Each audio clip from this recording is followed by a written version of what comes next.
My second job ever was delivering Chinese food for a small corner restaurant back in 2008. Believe it or not, it was one of the best paying jobs I'd had at the time. The place was fast-paced, and with all the deliveries I ran, the tips added up quickly.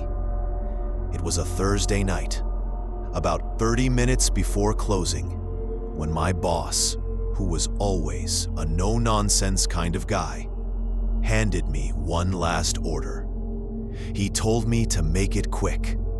The address was about 5 miles out, which usually meant a bigger tip, so I didn't mind. The order itself was simple, just a pint of wonton soup and a small container of rice. 15 minutes later, I pulled up to a rundown house in a less than friendly part of town. I got out of my car, holding the small brown paper bag. Before I even reached the curb, something made me stop. Up in the second-story window, I noticed someone watching me. Only half their face was visible, just the eyes and the bridge of their nose, like they were trying to stay hidden. It didn't look like a kid. It looked like a grown man. I kept walking to the door, pretending not to notice. That's when I saw it. A note taped to the door. It read, "Doorbell broken. Asleep. Door unlocked. Money on table. Leave food inside." I stared at it for a moment. Something about it didn't feel right. I even pulled out my phone and snapped a picture of the note, just in case. Every instinct in me was screaming that this was wrong. But I tried to rationalize it. Maybe it was just some socially awkward person who didn't want face-to-face interaction. I tested the doorknob. It turned easily.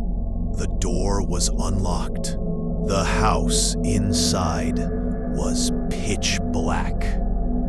No TV glow, no lights, not even the faintest lamp. I stepped inside carefully, trying to see where this supposed table with the money was. I went left, guessing it was the kitchen, since I could hear the faint hum of a refrigerator. Still, I couldn't see a thing. Finally, I pulled out my phone, turned the brightness all the way up, and used it as a flashlight. That's when my stomach dropped. In the far corner of the kitchen, my light caught the outline of a person, perfectly still. No features, no details, just the solid silhouette of someone standing there, facing me. My heart nearly stopped. I dropped the bag of food on the floor and backed out of the house as calmly but as quickly as I could. The second I got outside, I bolted for my car, slammed the door shut, and sped off without ever looking back at that place. When I got back to the restaurant, my boss was furious that I didn't complete the delivery, but there was no way I was stepping foot in that house again.